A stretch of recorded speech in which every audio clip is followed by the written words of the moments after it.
Hello guys, welcome back po sa Akski TV Guitar Lovers Guitar Tutorial. Nagbabalik po sa Akski TV para turuan po kayo kung paano gumawa ng scale sa gitara. Bago po ang lahat, click nyo lang po ang subscribe button at tapos yung notification bell para updated po kayo kung sakali man po mag-upload ako ng panibagong video o tutorial. So, shoutout po sa inyong lahat, lalo na sa mga bago dyan. Keep on learning lang po. Tuloy nyo lang po ang panonood sa aking mga video. Marami po akong video. Meron po akong sa Facebook Reels. Makikita nyo po dyan na dito yung aking mga video sa Facebook Reels. Nandyan po ang information. Tapos ganun din naman po sa YouTube dito sa ating channel na to. Nakikita nyo po sa aking profile kung ano po yung aking mga tutorial. So, sana po panoodin nyo po at sikapin nyo po makasubscribe kayo para matuto po kayo o dagdag kaalaman sa inyong pag-aaral sa paggitara.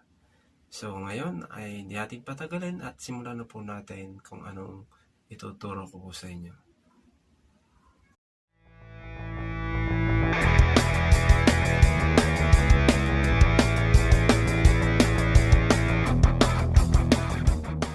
Ayan po, nandito na po tayo.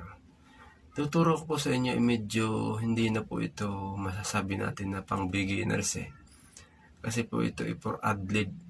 Pero hindi naman po ako kagalingan, kaya lang meron po akong kaunting kaalaman sa paggawa ng scale. Ng mga scales ba sa gitara. Yung mga scales, mga pentatonic. So ngayon, tuturuan ko kayo kung paano ba gawin yung scale na paano dagdagan o extend natin yung harmonic scale. Hindi natin i-harmonic yung tunog kasi acoustic lang po itong gamit natin. Pinch harmonic, mga ganun. Pero ito tinatawag lang itong skala na ito na harmonic scale. So, kung paano merong harmonic scale, meron pong tinatawag na extended harmonic scale. Ang ngayon, tuturo po sa inyo ay yung extended harmonic scale.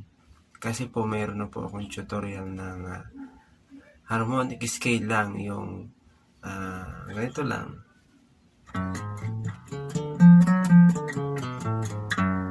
Yan po. Harmonic scale po yan. Subalit ngayon, tuturuan ko kayo paano pa naman yung i-extend natin para dumami yung notes. Para halimbawa, kukumpos tayo sa ating sarili ng ad-lib, meron tayong pipiding giya o guide para hindi masyado tayong magkamali ng notes. Para ganun ba? Ngayon, kung ginawa natin po yung harmonic scale na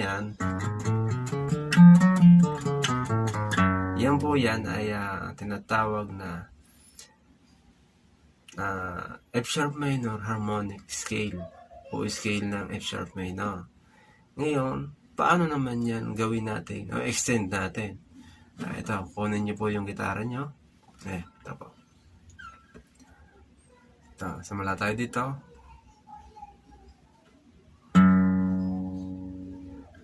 Lagay nyo po ang inyong index dito. Left finger index F sa low E string ng second fret. Tapos itong ring finger dito sa fourth fret ng low E string pa rin. Tapos itong ating pinky dito naman sa fifth fret ng low E string. Ganun po yan dapat labas niyan. Tapos ang sunod, baba naman po tayo, itong ating index ulit, dito naman sa A string, dito naman sa second fret.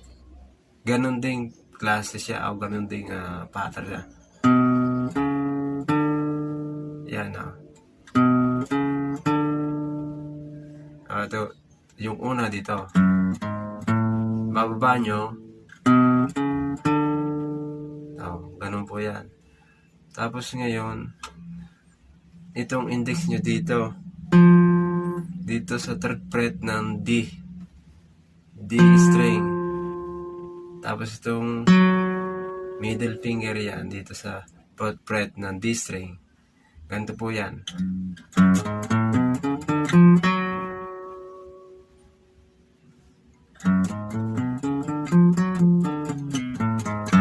Yan po ay ang F sharp minor harmonic scale. Ngayon, paano naman natin yan may extend para madagdagan ang notes niya? Tapos na po tayo dyan. Dito tayo nagtapos. Gawin lang po natin para dito ko magsimula. Ito yung pinaka-octave niya. Parang ganun lang din. Ayan o. Index, tapos ring finger sa 6th fret ng D string, tapos pinky finger dito sa 7th fret ng D string. Tapos baba naman uli siya, itong index natin sa 4th fret ng G string, tapos ring finger sa 6th fret ng G string pa rin, tapos pinky sa 7th fret ng G string pa rin. Tapos baba naman po itong index sa 6th fret ng B string, tapos itong middle sa 7th fret. Simulan natin dito.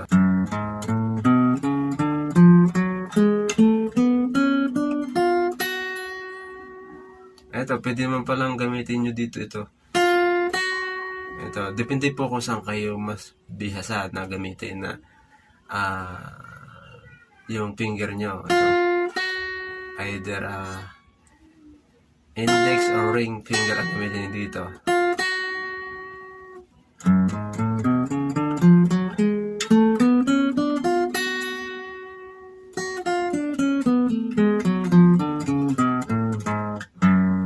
So, ang suma total niyan, yan na po.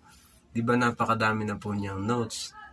Na kapag sanay na ako yung bilisan, magandang tunog yan.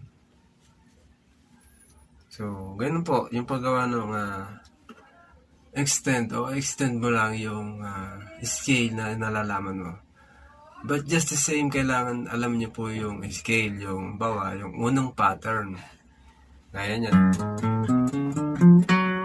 Yan po yung unang pattern niyan Para yung padalwa na pattern niya, malalaman nyo na ganun din, kumbaga tumas lang siya ng notes.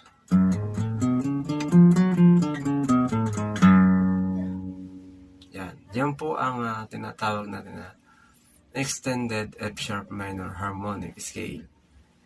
So, ayan po. Meron na kayong pwedeng pagpraktisan. Baga, konting dagdag kaalaman yan.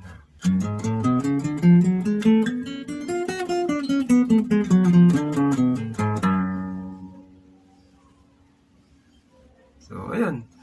Praktisin nyo lang po yan ng ganyan na ang araw-araw, kung di man magawa ng 5 minutes, 10 minutes. May dagdag kaalaman na po yan sa inyong pang araw-araw na. Yun. So, yan po ang ating video sa araw na to. At advice ko lang po, tuloy lang po kayo. At tapos huwag niyong kalimutan mag-subscribe, like, tapos yung ating notification dyan, bell, click nyo na rin po. At kung sakali man na nagustuhan nyo, pwede nyo pong i-share siya. So, sana po ay may natutunan kayo. At maraming salamat po muli. At God bless po sa inyong lahat.